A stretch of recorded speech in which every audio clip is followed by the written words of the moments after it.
and we are doing swan, which is similar to cobra pose. And the instructor said to me, why are your legs not together? And I said, well, it doesn't feel comfortable on my back. He said, but you have to have your legs together. It protects your back. It's better for your back. And I said, but I feel sharp pain. And I said, how does it help protect my back? And this teacher, who was an exercise physiologist, said, I don't know, it just does. And I thought, well, if you're going to say that, know why it protects your back. But a lot of people, when they glue their legs together, they hit compression. So they have bone on bone compression with the sits bones hitting a bony prominence, the lesser trochanter. A lot of us teachers can be really dogmatic about alignment. Many teacher trainings, and a lot of them just memorize alignment cues, and we don't think about the function of the pose. We're looking at the aesthetics. So one of the concepts this reminds me of that I teach is understanding the why behind the cue.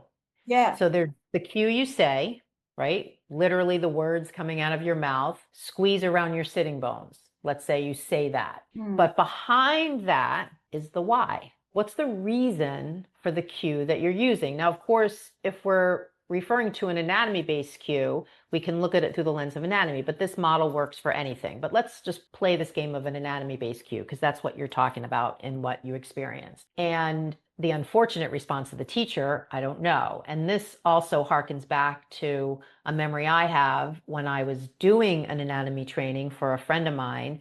And on one of the breaks, we got into a conversation about a particular pose, and she had a different approach to it. And I, just out of curiosity, I said, oh, I'm curious, what's the rationale that you have for approaching it that way? And she said, I don't know, that's how I was trained.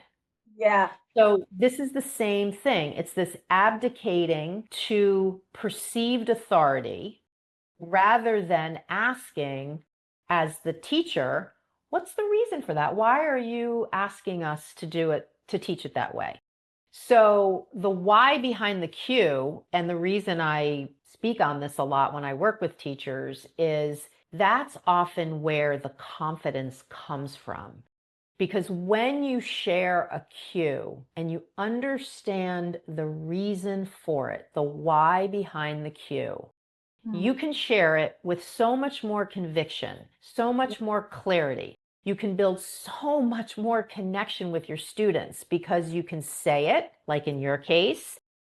If they're not doing it, you can rephrase it and see if that helps. But if you don't know the why behind the cue, you can't rephrase it because you only know the way to say it that you were trained to say it, and you don't know the why.